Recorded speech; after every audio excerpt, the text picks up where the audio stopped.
फ़लस्तीन और इसराइल की लड़ाई आज से नहीं बल्कि ये 100 साल पुरानी है। फ़लस्तीन सल्तनत उस्मानिया का हिस्सा था। वर्ल्ड वॉर 1 के इख्तिताम पर सल्तनत उस्मानिया को बहुत बुरी तरह से शिकस्त हुई।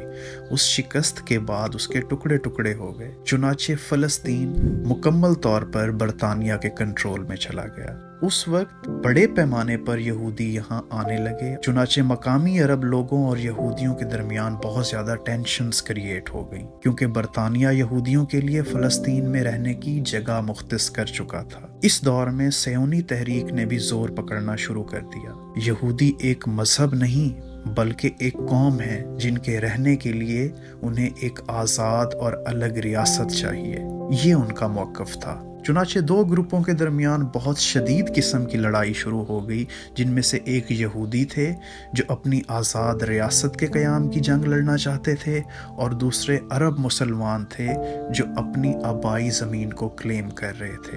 ये लड़ाई उस वक्त बहुत ज़्यादा शिद्दत इख्तियार कर गई जब हॉलोकॉस्ट से जान बचाकर यहूदियों ने यहाँ आकर पनाह लेनी शुरू की। दूसरी तरफ सेयोनी तंजीम के लोगों ने बरतानवी हुकूमत और मकामी अरब लोगों के खिलाफ मुज़ाहमत को भी बहुत तेज़ कर दिया, और उन्होंने अपनी एक फ़ौज बनानी शुरू कर दी ताकि वो एक अलग रियासत के क़याम पर जोर दे सकें। 1947 में जब इन मुसलमानों और यहूदियों की लड़ाई की तपिश पूरी दुनिया में महसूस की जाने लगी तो यूएन को इसके अंदर मुदाखलत करनी पड़ी। तो यूएन ने अपनी करारदादों के मुताबिक फ़लस्तीन को 3 हिस्सों में तकसीम कर दिया। एक हिस्सा उन्होंने यहूदियों के लिए मुख्तस कर दिया ताकि वो वहाँ पे आज़ाद रियासत कायम कर सकें।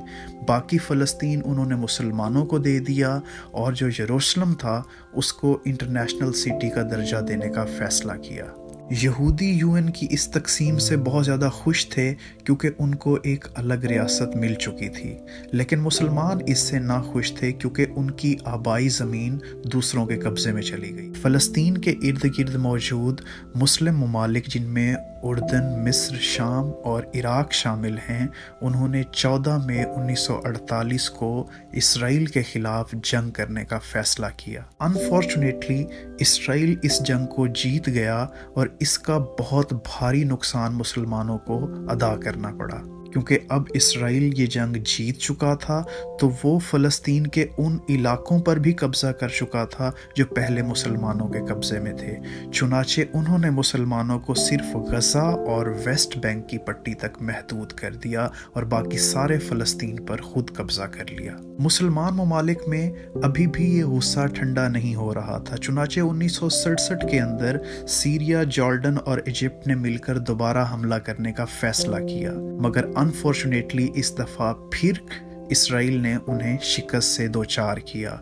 इस दफ़ा जंग में ना सिर्फ वो हारे बल्कि वो अपनी कुछ हदूद भी इसराइल के हाथों गंवा बैठे, जिनमें सीरिया की गोलान हाइट्स, जॉर्डन का वेस्ट बैंक और इजिप्ट का सिनाई, ये सारे इसराइल के कंट्रोल में चले गए।